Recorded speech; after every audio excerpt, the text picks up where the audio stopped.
नमस्कार, मैं अर्चना तिवारी आप सभी का स्वागत करती हूं दराज धर्म पर।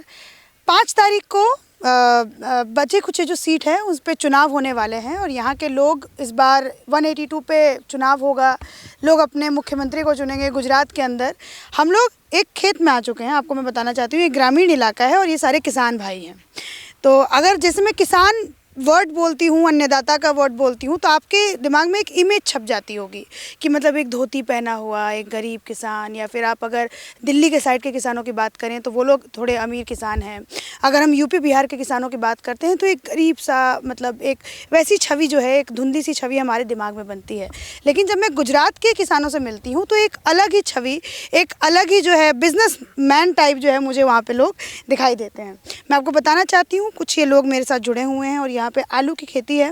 ये खेती भी अपने आप में बड़ी ही दिलचस्प है। आपको मैं बताना चाहती हूँ ये जो इरिगेशन जो सिस्टम यहाँ पे यूज़ हुआ है इसको ड्रिप इरिगेशन कहते हैं। इसके बारे में भी जानेंगे। और मैं आपको एक और बात बताना चाहती हूँ, ये जो विधानसभा क्षेत्र है वो अल्पेश ठाकुर का है। चुनाव की बात भी करेंगे, ये भी पूछेंगे कि अल्पेश ठाकुर जी इस बार जीत रहे हैं कि हार रहे हैं, उनकी कम्युनिटी का कितना उनको सपोर्ट मिलने जा रहा है, पटेल समुदाय इस बार किस तरफ है। 5 तारीख को वोटिंग होगी, उसके बाद 8 तारीख को रिजल्ट आएगा। सारी तमाम बातें करेंगे। लेकिन सबसे पहले मैं किसानों की बात करूंगी। फिलहाल मैं किसानों के पास हूं तो मैं किसान के मुद्दों से मैं जुड़ी हुई सारी बातें करूंगी। मनोज भाई से मैं मिली तो मनोज भाई से मैं शुरुआत करती हूं। नमस्कार। एक बात बताइए मनोज भाई, आपके पास कितनी ज़मीन है? मेरे पास 130 एकड़ है। 130 एकड़। तो आपको मैं किसान बोलूँ या ज़मींदार बोलूँ, क्या बोलूँ? किसान ही है। किसान ही है। ट्रैक्टर जाते चलाते हैं तो ट्रैक्टर अभी भी चलाते? खुद ही चलाते हैं। मजदूर नहीं रखा? नहीं, मजदूर तो काम करते हैं मगर ट्रैक्टर खुद चलाते किसान ही है। किसान ही है।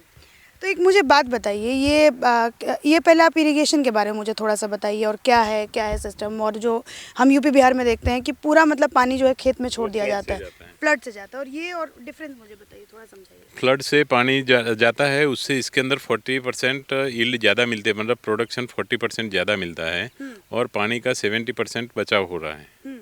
और जो मान लो एक ट्यूबवेल से हम 10 या 12 एकड़ इरिगेशन कर सकते हैं एरिया, और ड्रिप इरिगेशन से 50 एकड़ तक का इरिगेशन कर सकते हैं। अब हम चुनाव की बात करते हैं। खूब सारी हमने खेती की बातें कर दी, आपने मुझे ड्रिप इरिगेशन के बारे में बता दिया, सब कुछ बता दिया। चुनाव का यहाँ पे क्या माहौल है? चुनाव का तो बीजेपी गवर्नमेंट ही आएगा। BJP government? कोई कारण है बीजेपी को? मैं जहाँ जा रही हूँ वहीं पे बीजेपी गवर्नमेंट। आप बताइए। मोदी है तो मोदी ही आएगा। हाँ ये क्यों है ऐसा? पक्का मोदी ही आएगा। यहाँ पे तो खेल बिगड़ता हुआ मुझे कोई बता रहे थे कि अल्पेश ठाकुर का खेल बिगड़ रहा है यहाँ पे। लास्ट ईयर 99 सीट थी बीजेपी की। हाँ बताइए, कैसे खेल पक्का है? वो हिमांशु भाई है, वो शिक्षित यहाँ आ जाइए, यहाँ हिमांशु भाई है, वो शिक्षित उम्मीदवार है हाँ। और स्थानिक भी है। कांग्रेस वाले? कांग्रेस वाले, इसलिए उसका संभावना है जीतने का। पटेल है? नहीं पटेल इस वजह से ऐसी बात नहीं है। पटेल ऐसी बात नहीं है। कॉन्स्टिट्यूशन वो जो है वो शिक्षित उम्मीदवार है, यहाँ का लोकल उम्मीदवार है। अल्पेश ठाकुर शिक्षित नहीं है? वो शिक्षित नहीं है ऐसी बात नहीं है, लेकिन वो हिमांशु भाई सबसे गुजरात में सभी उम्मीदवार में सबसे ज्यादा ग्रेजुएट है। सबसे ज्यादा मतलब शिक्षित। आप एक शिक्षा का स्तर देख के आप लोग इस बार वोट, मतलब कम्युनिटी का कुछ वो नहीं है क्या कि पटेल है तो पटेल को वोट? नहीं ऐसा कुछ नहीं है। कम्युनिटी वाला कुछ नहीं है। आप बताइए क्या है अल्पेश ठाकुर कोई मतलब ग्रेजुएशन पूरा नहीं किया है और उनका एक्चुअल सबसे ज़्यादा दिक्कत ये रहा है कि कोई पहचान नहीं है। वो बीजेपी की ही पहचान है, उनका पर्सनल कोई पहचान या एरिया से कोई जान पहचान नहीं है। अच्छा। कि ये एरिया मतलब पूरी कॉन्स्टिट्यूशन में 67 विलेज है, उसके 10 विलेज के नाम भी जब नामांकन भरा तब तो नहीं मालूम थे उनको। मतलब हार रहे हैं वो ये वाली चीज। देखते हैं अभी क्या माहौल निकलता है, सिटी एरिया से क्या निकलता है। मगर लोग को ये है कि भाई वो नोन पर्सन है या अननोन है, वो वाली बात तो है। मतलब इस बार जो है खेल बिगड़ता। और भी लोगों से बात करते हैं। भैया आपका नाम? विनय पटेल। विनय पटेल। तो क्या है इस बार माहौल यहाँ का गांधीनगर? ऑल ओवर तो बीजेपी की गवर्नमेंट बनेगी। इस वाली सीट का? इस वाली सीट में मुश्किल है क्योंकि हिमांशु भाई पटेल यहाँ के लोकल उम्मीदवार है और अल्पेश ठाकुर है आयाती उम्मीदवार है। तो काफ़ी सारे पुराने कार्यकर है, जो भी नेता है इस एरिया के, उनकी नाराज़गी है इसमें। अच्छा। कि भाई ये क्योंकि कोई भी कार्यकर है, कोई नेता है, मेहनत कर रहा है कि कोई जाके आगे कोई मतलब कोई बड़ी पोस्ट मिले या कोई कांग्रेस ने मतलब एक अच्छा उम्मीदवार यहाँ पे दिया है। अच्छा उम्मीदवार दिया है। अच्छा, आपका नाम क्या है? संजय भाई। क्या है अभी बता दीजिए, क्या है माहौल यहाँ पे? नहीं, माहौल तो बीजेपी का ही है। लेकिन वो यहाँ का जो उम्मीदवार है जो कांग्रेस का, वो स्थानिक है। वो हर व्यक्ति से जुड़ा हुआ है वर्षों से, उसको राजकारण से और हर पर्सनल से सबसे जुड़ा हुआ है। और जो बीजेपी का जो उम्मीदवार है ये आयाती है, तो भी आप लोग इस बार वोट नहीं करने वाले हैं बीजेपी को? नहीं, हम तो करने वाले हैं, लेकिन जो भी ये कमिटेड है, हम लोग तो बीजेपी से कमिटेड है, बीजेपी को ही करेंगे। मगर बीजेपी से कमिटेड लोग 10, 15, 20%, 25%, मगर जीतने के लिए तो 51% चाहिए। ये बीजेपी से कमिटेड का मतलब क्या, कि मतलब कैसे कमिटेड आप लोग बीजेपी से मानते हैं कि कमिटेड है? कैंडिडेट कौन है, क्या माहौल है, उससे मतलब नहीं है कि राष्ट्रवाद, हिंदूवाद और सबको सुख शांति चयन से है। कोई 20, 25, 27 साल से गुजरात के अंदर कोई कर्फ्यू नहीं है, कोई हुल्लड़ नहीं है, कोई मतलब 365 दिन 24 घंटा सबके व्यापार कारोबार धंधे चल रहे हैं। तो शांति सलामती है सबकी। मान लो कि आप कोई अदर स्टेट में जाएंगे कि रात को लेडीज़ को 12-1 बजे कहीं निकलना है तो वो अकेले नहीं निकल पाएगी। अहमदाबाद के अंदर आप रात को निकले कभी भी, पूरा दिन जैसा ही माहौल रहेगा, लेडीज जेंट्स सब घूमते ही रहते हैं। कहीं पे ऐसा कोई इश्यू है नहीं, कोई क्राइम नहीं है उतना। तो मतलब आप एक हिंदुत्व का मुद्दा, कर्फ्यू ना लगने का, मतलब सुख शांति जो है गुजरात में बनती है। हिंदुस्तान है तो हिंदू का तो पहले ही देखेंगे। हिंदुस्तान में हिंदू का ही हिंदुस्तान है तो उनका पहले देखना है। दूसरा कि राम मंदिर है तो राम मंदिर हिंदुस्तान के अंदर हिंदुओं का आस्था का प्रतीक है। वो इतने सालों से लुढ़का था तो वो मोदी जी ने ही क्लियर किया है, सुप्रीम कोर्ट के। मगर उसके अंदर गवर्नमेंट के भी उसके पीछे लगे रहना, उसके साथ जो भी मतलब पॉजिटिव एटमॉस्फेयर क्रिएट करना, वो तो रोल था ही ना। और सुप्रीम कोर्ट तो जब कॉन्स्टिट्यूशन अपना जब आज़ादी के बाद हुआ तब का सुप्रीम कोर्ट है। अच्छा, राहुल गांधी, सुप्रीम को क्यों लगे? हाँ, राहुल गांधी की ये जो तस्वीर है, मतलब भारत जोड़ो यात्रा में उज्जैन जा रहे हैं, महाकाल की यात्रा कर रहे हैं और जहाँ जहाँ जा रहे हैं मंदिर मंदिर दर्शन कर रहे हैं, तो वो आप लोगों के दिल पे कोई छाप छोड़ता है कि नहीं? राहुल जी कौन है वही मालूम नहीं है यहाँ। कोई नहीं, पूरा भारत घूम ले उसको। गुजरात का, ऑल इंडिया का 130 करोड़ पब्लिक में से 6.5 करोड़ पब्लिक यहाँ पे है। 182 सीट का चुनाव हो रहा है। राहुल जी या तो 10 जनपद से, उनके खानदान से, नेहरू खानदान से, गांधी खानदान से एक भी बंदा कोई सभा खाटला परिषद करने भी नहीं आया। तो राहुल कौन है, कौन जानेगा। मोदी जी है पार्टी के लिए, गुजरात के लिए। अमित शाह जी है, दिन की 4-4 सभाएं 15 दिन से कर रहे हैं। सबके साथ जुड़े, उनकी सभा में 2000 लोग हैं, उसमें से 200 लोग को वो नाम से जानते हैं। और राहुल जी को पूरी जनता की यहाँ 10% फोटो से ही जानती है, बाकी तो जानती नहीं है। क्योंकि उनका चुनाव है, कांग्रेस के सिंबल पे लड़ रहे हैं, तो वो तो यहाँ उनकी हाजिरी ही नहीं है 1 घंटे की भी। क्या आप अभी गाड़ी में कह रहे थे कि मतलब राहुल गांधी कांग्रेस जब थी यहाँ पे, इस तरफ आ जाइए, इस तरफ पे वो भाषण करते हैं ना, तो उनको वो वहाँ पे लैंग्वेजर रखना पड़ता है। जैसे आपने देखा होगा भरत सिंह सोलंकी उनका वो ट्रांसलेट कर रहे थे, वो बहुत मतलब गैप बहुत वायरल भी हुआ। हाँ, वायरल हुआ दोनों के, मतलब अटैचमेंट नहीं है। और हमारे दोनों नेता सीधे गुजराती में बात करते हैं, आप समझिए। गुजराती हैं तो गुजराती में बात करेंगे। हाँ, लेकिन वो अटैचमेंट तभी रहता है ना मैडम कि अपना नेता है। अब गांधी मोदी जी जो हैं तेलंगाना में जाके थोड़ी बोलेंगे उनकी भाषा में। मैं वही बोल रहा हूँ मैडम, ज़्यादातर मैडम वही कि गुजराती है और गुजराती लोगों से अटैचमेंट इसीलिए रहता है कि भाई अपना आदमी है, अपना बंदा है। अच्छा, तो मतलब ये अटैचमेंट है। attachment है। और वही अटैचमेंट इस सीट पे भी है कि कांग्रेस का जो उम्मीदवार है उससे वो अटैचमेंट आप लोग। हाँ, राहुल गांधी समझो कितने इलेक्शन गए अभी तक 27 साल में, तो वो सीधा हिंदी में बोल रहे थे। इस बार क्यों उनको गुजराती में ट्रांसलेट करना पड़ा, भरत सोलंकी को रख के। वहाँ पे भी वो मतलब सोच रहे थे कि ये गुजराती में बोले और वो अटैचमेंट हो, लेकिन फिर भी वो जमा नहीं और पहले बोले सीधा मैं बोलता हूँ। तो ये वाला मतलब आप कह रहे थे कि कांग्रेस का जो है माहौल अच्छा, इस तरफ आ जाए। आप सुनते नहीं हैं, आप इस तरफ आपको मैं 4 बार बोल दी हूँ कि इस तरफ आ जाएगी। क्या आप तो कह रहे थे कि माहौल बड़ा अच्छा होता है। नहीं, कांग्रेस बस कांग्रेस जो है बोगस इस बार कर रही है, वरना तो पार्टी बहुत बढ़िया। पार्टी बड़ी है, लेकिन यहाँ गुजरात का जो मैनेजमेंट है ना, वो बोगस है, चूतवाद है। कांग्रेस में संगठन नहीं है। कांग्रेस खराब नहीं है, उसका संगठन खराब है। संगठन यहाँ पे बनवे चलती गुजरात में, जो संगठन अच्छा होता तो गुजरात में गवर्नमेंट आएगी पक्का, लेकिन उसका संगठन में कुछ सुधार आएगा तो। क्या क्या सुधार आप कुछ मतलब बोलना चाहेंगे कि हाँ ये सुधार कर सकते हैं? ऐसी बात कांग्रेस नहीं है।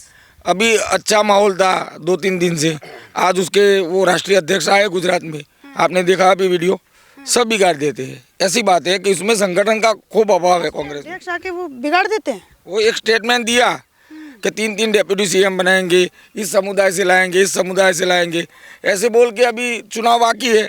सभी मतदारों पे क्या असर होगा। डेप्यूटी सीएम एक कास्ट के बनेंगे तो उसमें जिस कास्ट का नहीं नाम लिया है वो थोड़ा अगेंस्ट में जाएंगे, वो तो क्लियर है, नाराज होगा। तो पटेल इस बार मतलब पूरा अगर मैं आपसे पूछूं तो भाजपा को वोट कर रहा है क्या? 70% मेजोरिटी भाजपा को और इस सीट पे कितने पटेल हैं, पटेल वोटर्स? 85,000 85,000। 85,000। तो 85,000 भाजपा के साथ गठबंधन उनका माना जाए कि नहीं? माना तो जाए। 40%। क्यों ऐसा? लोकल कैंडिडेट है, उसके सबके साथ मिलने वाला है कांग्रेस वाला। कांग्रेस के सिंबल से वो उसके कैंडिडेट को नहीं मिल रहे हैं, वो कैंडिडेट को देख के लोग तो देंगे। अल्पेश ठाकुर को भाजपा ने क्यों वो मतलब सीट अटकाने के लिए या फिर स्टार कैंपेनर है ना भाजपा के। अल्पेश ठाकुर यहाँ के? हाँ, 40 स्टार कैंपेनर है, उनमें से एक है। उनको हेलीकॉप्टर से बनासकांठा में नॉर्थ गुजरात के अंदर उनकी कम्युनिटी का ज़्यादा है, उसका लाभ लेने के लिए। सीधा उसको नरेंद्र भाई ने, अमित भाई ने टिकट दिया है। सीधा मोदी साहब ने और अमित भाई शाह साहब ने टिकट दिया। आप लोगों से बात करी, लग रहा है अल्पेश ठाकुर जी तो हार जाएंगे, सीधा टिकट पाए फिर भी सारी मेहनत भी कर रहे हैं। 3,75,000 वोटर है, ये कोई 15, 20, 25 लोग के कहने पे थोड़ी हार जीत होगी तय। और ये तो कॉन्स्टिट्यूशन का लास्ट एरिया, मतलब खेती पूरा लास्ट में, यहाँ से साबरकांठा लगता है। ये हम समझ रहे हैं, ग्राउंड लेवल पे किसी को समझा नहीं पा रहे हैं। ये बात जो बोल रहे हैं कि ये लोग तो चलो उनको कर दिया वोटिंग, लेकिन जो ग्राउंड लेवल पे लोग हैं वो नहीं समझ पा रहे हैं। अच्छा गुजरात, आप लोग, आपका नाम क्या है? विनय पटेल। विनय पटेल जी, आप मतलब क्या सोच के इस बार वोट करने जा रहे हैं? एक कैंडिडेट का ये सोच के या फिर मतलब क्या दिमाग में? स्पेशली सीट में नहीं, वो तो कैंडिडेट को देख के ही करेंगे ना कैंडिडेट को देख कि के हाँ आप हाँ इस बार वोट। हाँ और यहाँ पे जोरदार कैंडिडेट कांग्रेस ने जो है इस बार उतारा है। बढ़िया आदमी, सबसे जुड़ा, एक एक आदमी को पहचानते हैं मैम। एक आदमी को हाँ, तो लोग तो वही चाहेंगे, लोग वही चाहेंगे। यही आदमी जो भाजपा में होगा वो हिमांशु पटेल, तो कोई भाषण करना नहीं पड़ेगा, ऐसे ही आ जाएगा। ऐसे ही आ जाए, जैसे मोदी जी प्रचार नहीं करते थे पहले, वैसे ही इसको भी प्रचार नहीं करते तो भी आ जाएगा। हिमांशु भाई इतना बड़ा नेता है ना, आप 2 मिनट आप मिलोगे ना तो भी बोलेंगे कि नो बढ़िया आदमी है, उसका काम बढ़िया है। सभी प्रचार वोट के लिए नहीं कर रहे हैं मैडम, लोगों के साथ जुड़े रहने के लिए, रिश्ता कायम रखने के लिए कर रहे हैं। वो रिश्ता टूट नहीं जाए कि मोदी जी हमको भूल गए, वो नहीं होए उसके लिए आते हैं। बाकी उन्हें उनके आने नहीं आने से भी फर्क वोटर पे नहीं पड़ता। कुछ ऐसे सोशल मीडिया पे बहुत सारे लोग हैं, लेफ्ट मीडिया के नाम से जाने जाते हैं। आप और हम राम में आस्था रखते, राम को आपने और हमने देखा है, फोटो से ही आस्था रखते हैं ना, वही चीज मोदी जी की है, मगर वो रिश्ता कायम रखने के लिए आते हैं यहाँ। वो लेफ्ट मीडिया वाले कह रहे हैं कि जो एम्बुलेंस जो परसों गई थी, उनकी मतलब रथ यात्रा के द्वारा जो एम्बुलेंस गई थी, वो कह रहे प्री प्लान्ड थी, वो मोदी से जो है सिर्फ और सिर्फ टीवी बाजी के लिए। अभी नहीं गई थी, पहले गई थी कोई। अभी भी गई, अभी जो 50 किलोमीटर का जो वो किया। हाँ। नहीं, प्री प्लान किया, कहने वाले तो सब कुछ कहेंगे ना, वो तो कहने बनाएंगे वाले वो सब। वो भी दिखाना तो आना चाहिए ना, वो भी आना चाहिए ना। चलो प्री प्लान था तो वो भी सीखना तो आना चाहिए ना कि ऐसा भी करके लोगों का दिल जीत सकते हैं, वो भी सीखना चाहिए ना। कांग्रेस को वही सीखना है, वही सीखना कांग्रेस को, उससे जीत सकती है अगर मोदी जी का अच्छा राजनीतिक पैतरे सीख ले। सब कुछ सीख रहे हैं। चाणक्य नीति है वो, उसको चाणक्य नीति बोलते हैं मैडम। वो चाणक्य नीति आ गई तो सब कुछ आएगा, ये बिजनेस हो या पॉलिटिक्स हो। तो इस बार जो गुजरात का जो, हाँ बोलिए भाई क्या बोल। वो भाजपा सरकार जब तक मोदी है ना तब तक वही आएगा। पूरे आप लोग तो जैसे बड़े बड़े किसान हैं, आप लोगों के पास बड़ी बड़ी ज़मीनें हैं, ठीक है, ज़्यादा ज़मीनें हैं। जो छोटा किसान है यहाँ गुजरात का, आप कह रहे थे कि किसानों की बड़ी बुरी हाल है यहाँ पे, मतलब बुरी अवस्था में है। बुरी हाल है ऐसी बात नहीं है, लेकिन वो जो उसका करेंगे वो लोग इस बार प्रोडक्शन है ना, उसका भाव नहीं मिलता। वो दुखद बात वो है कि जो पैदा करते हैं उसका भाव नहीं मिलता। आलू है तो 260 रुपये में लेते हैं, 400 रुपया वो आलू में अच्छा लगता है। मूंगफली 2,000 रुपया भाव चाहिए, कपास हो 3,000 रुपया भाव चाहिए, वो ऐसे भाव नहीं मिलते। वैसी बात, मतलब छोटे किसान यहाँ पे भी पिसते हैं। नहीं पिसते, वो तो है। पैदा किसान करता है, फिर भी अच्छे दूसरे स्टेटों से यहाँ पे जो छोटे किसान की हालत अच्छी है। खाद का भाव बहुत ज्यादा है, मजदूरी ज्यादा है, किसान पैदा इसलिए। करता है और भाव बाजार करता है। मैडम, किसान कोई सालों पहले 25-30 साल पहले बेचारा था, आज बेचारा नहीं है किसान। मगर ये भी है कि किसान कंपेरेटिवली ऑल बिजनेसमैन या और बिजनेस इंडस्ट्रियलिस्ट के कंपेयर में नहीं है। उसकी मेहनत और जो उसका योगदान है राष्ट्र के निर्माण में, उसके कंपेरेटिवली बेचारा नहीं है। राष्ट्र के निर्माण में उसका योगदान है, अन्नदाता को पूजा जाता है, ये सारी बातें तो हम लोग भी करते हैं भैया, मोदी जी भी करते हैं। लेकिन जैसे ये कह रहे हैं कि छोटे किसान गुजरात में पीछे जा रहे हैं, आपके पास तो 500 अन्नदाता वो किताबों में, पढ़ाई में, टीवी में कहीं देखा होगा, मगर अभी फील किया, आपको नॉलेज में नहीं है। मैं आपको दिला दूं, 2 साल कोविड गया, इंडिया की इकोनॉमी किसान की वजह ही टिकी थी, बाकी बेहाल हो जाती। गवर्नमेंट को इंफ्रास्ट्रक्चर में, इंडस्ट्री को, सबको पैकेज देने पड़े उसको खड़ा रखने के लिए, बूस्टअप करने के लिए, बूस्टर देने के लिए बड़े बड़े करोड़ों रुपए के पैकेज दिए। किसान ने इकोनॉमी बचा के रखी, किसान को पैकेज नहीं देना पड़ा, और किसान ने फिर भी सबको जिंदा भी रखा, सबका पूरा भी किया, और इकोनॉमी भी बनी बनाई रखी। इतने अच्छे किसान हैं, ठीक है।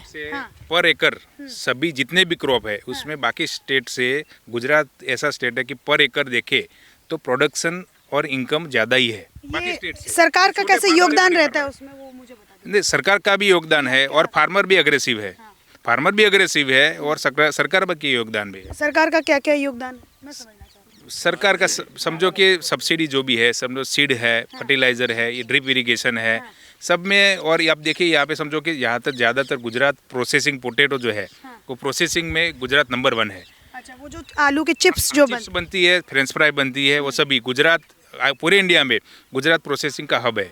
अब देखिए सभी प्लांट्स गुजरात में लगे हैं प्रोसेसिंग के, तो काफ़ी सारे फार्मर से लास्ट 5 साल से सभी फार्मर अवेयरनेस अच्छी आ गई है, और उनके जितने भी प्रोडक्शन हो रहे हैं आज यहाँ पे गुजरात में मतलब उनका कंजप्शन हो रहा है।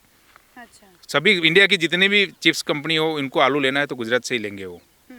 तो इसीलिए फार्मर की पर एकड़ जो इनकम है वो बाकी स्टेट से ज़्यादा है, वो छोटे फार्मर हो या बड़े फार्मर हो। बड़े फार्मर हो क्या? छोटे फार्मर, आपसे फिर आपके पास आती होगा, छोटे फार्मर भी खुश हैं बीजेपी से पूरे तौर पे? क्या इस बार लगता है कि पूरे लोग मतलब उस तरफ से हो, फिर भी इतने 125 सीटें लेके आ रहे हैं, खुश है तभी आ रहे हैं, 27 साल से है। और इस बार भी 5-10 सीट आगर पीछे रहती है, बाकी तो है ही। आप देखिए उनकी जिला पंचायत देखिए, उनकी तालुका पंचायत देखिए, ऐसा भी नहीं है कि विधानसभा, सब में है बीजेपी।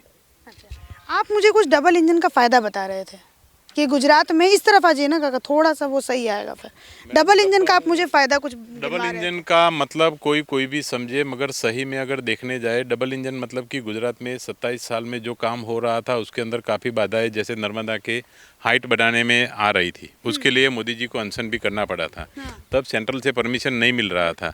आज की डेट में 2014 से सेंट्रल में बीजेपी गवर्नमेंट है, स्टेट गवर्नमेंट बीजेपी है, तो मतलब कोई भी यहाँ पब्लिक को दिक्कत है तो ऑन द स्पॉट, जैसे वो नर्मदा का मामला लटका, सुप्रीम में जाना पड़ा, मोदी जी को अनशन पे बैठना पड़ा, और कोई 2-2.5 साल 3 साल डिले हुआ, क्योंकि उसका शिलान्यास तो सरदार वल्लभ भाई पटेल ने 1950 में या 49 में कुछ किया था, और बाद में बीजेपी गवर्नमेंट आने के बाद ही वो डेवलप हुआ, उसकी नहरे का डेवलपमेंट हुआ, बाकी 10% भी डेवलपमेंट नहीं था कहीं पे। इरिगेशन एरिया बीजेपी गवर्नमेंट आने के बाद ही हुआ। कोई एरिया ऐसा था किसान का अगर मान लो, मैंने बोला कि किसान आज बेचारा नहीं है, सर्वाइव होने आया, मगर आज से 30 साल पहले का रेशियो था कि रूरल किसानों का मतलब पॉपुलेशन था वो 70% था, और अर्बन पॉपुलेशन था 30%। आज की डेट में वो रेशियो है, अर्बन जो है वो 55%, 65% हो गए, और रूरल है वो 35% हो गए। मतलब शहरी का पॉपुलेशन बढ़ा और यहाँ पे विलेज का कम हुआ, उसका मतलब कि किसान यहाँ पे सरवाइव हो रहा है, मगर उसकी ज़रूरतें पूरी हो रही है, उसकी तरक्की नहीं हो रही, तभी शहर की तरफ आकर्षित होके जा रहा है। ये आपने मुझे डबल इंजन का जो है, ये आप मुझे फ़ायदा भी आपने मुझे गिनवाया। और ये इरिगेशन, ड्रिप इरिगेशन में कैसे आपने मुझे आप गिनवा रहे थे कि जैसे दूसरे स्टेट्स हैं वहाँ पे, पंजाब का आपने मुझे एग्जांपल दिया था। ऑल इंडिया के अंदर ग्रीन रिवॉल्यूशन सबसे पहले स्टार्ट हुआ पंजाब में, सबसे बड़ा धान का पैदावार वहाँ पे ही हो रही थी, सबसे ज़्यादा फर्टाइल लैंड, इरिगेशन का मतलब पानी, खेती के लिए सबसे ज़्यादा, हाँ, अंडरग्राउंड वाटर का भी वहाँ पे अवेलेबिलिटी अच्छी थी।